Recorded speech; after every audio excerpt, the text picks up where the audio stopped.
Dans un instant, je vais vous montrer le clip de Megan Fox, parlant de son expérience de l'enfer. Mais avant de le faire, à vous. J'aimerais vous entendre, écrivez dans la section des commentaires, si oui ou non, vous pensez que Megan Fox soit vraiment allée en enfer. Et une dernière chose, si vous êtes nouveau sur la chaîne et que vous n'êtes pas encore abonné, pensez à vous abonner. Vous pouvez toujours vous désabonner à la fin de la vidéo, si vous pensez que ce que j'ai dit est absurde. Colson et moi sommes allés au Costa Rica ensemble pour faire de très profonds... Je ne veux pas t'interrompre, mais Colson c'est Machine Gun Kelly.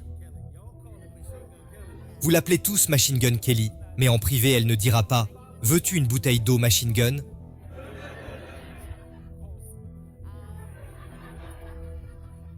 Nous sommes donc allés au Costa Rica pour faire de l'ayahuasca dans un cadre approprié avec des indigènes et nous étions au milieu de la jungle. Et je pensais, parce que l'endroit où nous étions, il y avait beaucoup de gens. Je ne sais pas si LeBron James y est déjà allé, mais c'est un endroit où tu penses que ce genre de personnes vont pour faire de l'ayahuasca. Donc je pensais que ce serait glamping ou quelque chose comme ça, qui serait une sorte d'expérience 5 étoiles. Et vous êtes vraiment au milieu de la jungle, et vous ne pouvez pas manger après 13 heures. Vous devez marcher très loin pour avoir de l'eau. Tu ne peux pas te doucher parce qu'il y a une sécheresse. Tu ne peux pas utiliser l'eau, car il faut respecter la forêt tropicale. Il n'y a rien de glamour à ce sujet. Tout cela a pour but de vous rendre vulnérable, afin que vous vous abandonniez à l'expérience. Et la chose est ce qu'on appelle El Vomitivo. J'espère que j'ai le droit de le divulguer. C'est bien que je le partage, donc vous y allez et nous étions avec 20 autres étrangers. Et vous vous alignez tous à la lisière de la forêt tropicale, sur cette clôture bizarre. Et vous allez 3 par 3, et vous buvez de ce breuvage à la citronnelle jusqu'à ce que vous vomissez tout ce qui se trouve dans votre corps. Donc tu dois vomir, aucun moyen de s'en sortir. Aucun moyen, et tu dois vomir un certain nombre de fois avant qu'il ne te laisse revenir avec tout le monde. Vous vous retrouvez à vous encourager les uns les autres. Et ce qu'on a fait, évidemment, on était comme « Je sais pas, suis pas prête à vomir devant tous ces gens ». Mais c'est une bonne expérience de rapprochement. Cela peut paraître fou, mais cela te prépare à la cérémonie de ce soir-là. Parce que tu es comme « Mon ego est parti. Je viens de le faire devant tous ces inconnus. Maintenant, je suis prêt à m'ouvrir vraiment. » Alors on a fait ça pendant 3 nuits. C'était incroyablement intense. Je suis allée en... Le voyage de chacun est différent. La 2e nuit, je suis allée en enfer pour l'éternité. Oui, sachez juste que l'éternité est... une torture en soi. Parce qu'il n'y a pas de début, de milieu, ni de fin. C'est une véritable mort de l'ego. Attends, comment tu es arrivé à comprendre que c'est ça? Y avait-il un signe à côté disant que c'est l'enfer? Je veux dire, c'est votre propre enfer psychologique. C'est le but de cette retraite. C'est une retraite qui dépasse tout ce que vous pourriez faire avec la thérapie par la parole, ou l'hypnothérapie, ou tout autre type de thérapie. Ça va directement dans votre âme. Et il vous emmène dans la prison psychologique dans laquelle vous vous enfermez. C'est votre propre version de l'enfer. Et j'y étais vraiment. Waouh, c'est fou d'avoir fait cette expérience et d'aller en enfer. Avant de vous donner mon avis sur ce que je pense, si Megan Fox est vraiment allée en enfer ou pas, laissez-moi d'abord vous raconter une histoire assez terrifiante, de ce que certaines personnes pourraient appeler un témoignage de l'enfer. L'une des plus grandes tragédies survenues dans le monde du sport est le désastre de Hillsborough. Si vous n'avez jamais entendu parler de la tragédie de Hillsborough, sachez qu'un jour, un match de football opposait le Liverpool Football Club et Nottingham Football Club à un endroit appelé Hillsborough, à Sheffield en Angleterre. Et ce qui s'est passé, c'est qu'il y a eu une grande affluence de supporters qui ont été autorisés à entrer dans le stade. Beaucoup trop de supporters ont été autorisés à entrer dans le stade, au point qu'il y a eu une énorme cohue humaine et les fans ont continué à se déverser dans le stade. Les gens mouraient. En fait, ce jour-là, 96 âmes précieuses sont mortes et 766 personnes ont été terriblement blessées. Et l'une des personnes qui se trouvait dans cette bousculade s'appelait Bobby. Ce qu'il faut savoir sur Bobby, c'est qu'il ne s'agit pas de son vrai nom.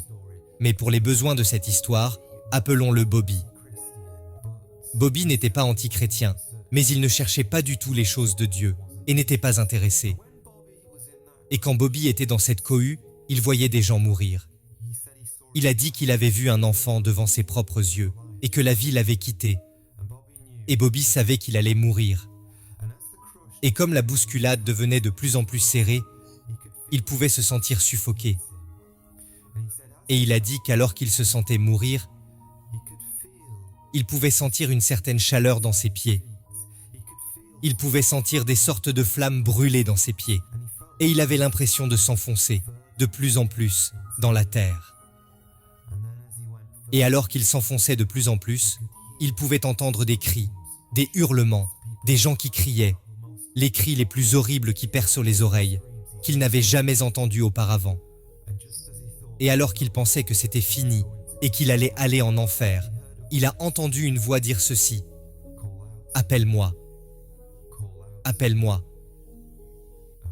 Et Bobby a dit ceci: « Seigneur Dieu, si tu es réel, sauve-moi. » Et littéralement à la seconde où Bobby a crié à Dieu, la foule a reculé de quelques centimètres et Bobby a eu la chance de respirer et de se mettre lui-même à l'abri. L'histoire se termine bien. Aujourd'hui, Bobby est l'évêque d'une église et il prêche l'évangile. Il a été merveilleusement sauvé en donnant sa vie au Seigneur Jésus-Christ, celui qui est mort à la croix pour les pécheurs. Et il y a beaucoup d'autres personnes dans le monde qui ont eu des expériences similaires, où ils ont eu un aperçu de l'enfer. Et cela les a tellement secoués qu'ils se sont tournés vers le Seigneur Jésus-Christ et ont dit: « J'ai besoin d'un sauveur parce que je ne veux pas aller dans cet endroit qu'on appelle l'enfer. » Mais la question que vous et moi devons nous poser est la suivante. Megan Fox est-elle vraiment allée en enfer? Personnellement, je ne pense pas qu'elle y est allée. Elle-même, lorsqu'on l'a interrogée à ce sujet, a déclaré « Non, c'était plus une expérience psychologique. Et la vérité est celle-ci, si une personne va en enfer pour l'éternité, elle ne pourra pas en revenir. Il n'y a pas de sortie de secours en enfer. La Bible le dit ainsi. D'ailleurs, il y a entre nous et vous un grand abîme, afin que ceux qui voudraient passer d'ici vers vous ou de là vers nous ne puissent le faire. » En d'autres termes, il y a ce grand gouffre, il y a ce grand gouffre sans fin, dont même Spider-Man ne peut s'échapper. Personne ne peut s'échapper de l'enfer une fois qu'elle y est entrée. Mais d'un autre côté, la merveilleuse vérité est ceci: si vous êtes en sécurité sur les rives du paradis, vous ne pouvez pas non plus entrer en enfer. Je sais que certains d'entre vous ont cliqué sur cette vidéo parce qu'ils ont vu le nom de Megan Fox. Mais je vais vous dire quelque chose. Il y a quelque chose qui me terrifie plus que tout. C'est que certains d'entre vous, en train de regarder cette vidéo en ce moment même, vont en enfer et n'en sortiront jamais. Je crois que le mot le plus terrifiant de toute la Bible est ce mot. Souviens-toi. Il y avait un homme, et c'est rapporté dans la Bible. Il est piégé en enfer, et il crie à Abraham, et dit: « S'il te plaît, il fait tellement chaud ici, veux-tu bien mettre une goutte d'eau sur ma langue pour la rafraîchir ?» Et la réponse à cet homme fut la suivante: « Souviens-toi. Vous voyez, il n'y aura pas de perte de mémoire en enfer. En enfer, vous vous souviendrez d'avoir regardé cette vidéo. En enfer, vous vous souviendrez de chaque fois que vous êtes passé devant un prédicateur de rue qui vous a supplié de venir au doux Sauveur qui est mort pour les pécheurs. Vous vous souviendrez de chaque fois que vous vous êtes moqué des chrétiens. Vous vous souviendrez de chaque fois que vous avez ignoré la Bible, la parole de Dieu, et que vous avez dit « Je ne veux rien avoir à faire avec le christianisme ». Vous vous souviendrez de chaque fois que vous êtes passé devant une église dont les portes étaient grandes ouvertes et que vous avez dit « Non, merci, je ne veux rien avoir à faire avec Jésus-Christ ». Vous n'oublierez jamais toutes ces occasions que vous avez eues de vous repentir, et pour le reste de l'éternité, cela rongera votre conscience, encore et encore.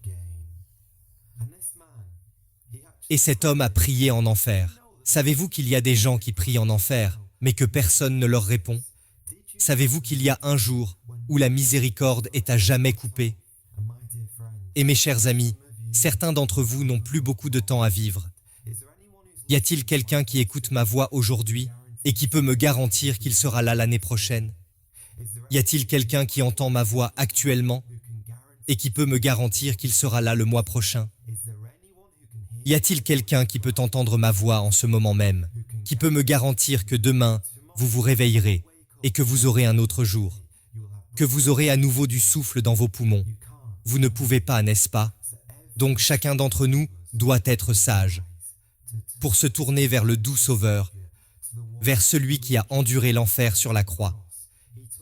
Il a pris tous vos mensonges, tous vos blasphèmes, toutes vos relations sexuelles en dehors du mariage, toute votre ivrognerie.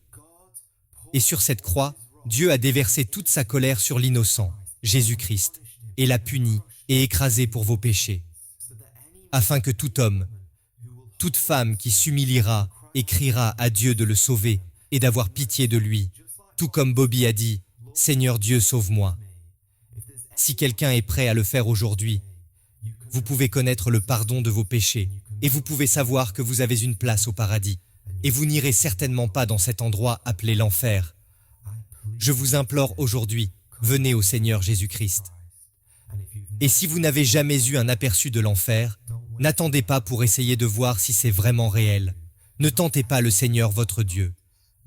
Non, venez aujourd'hui et vous découvrirez le pardon des péchés, l'espoir qui est dans le Sauveur ressuscité, le Seigneur Jésus-Christ, qui a vaincu la tombe et peut vous donner la vie éternelle. Juste avant que nous terminions, je vais prier pour Megan Fox en ce moment même.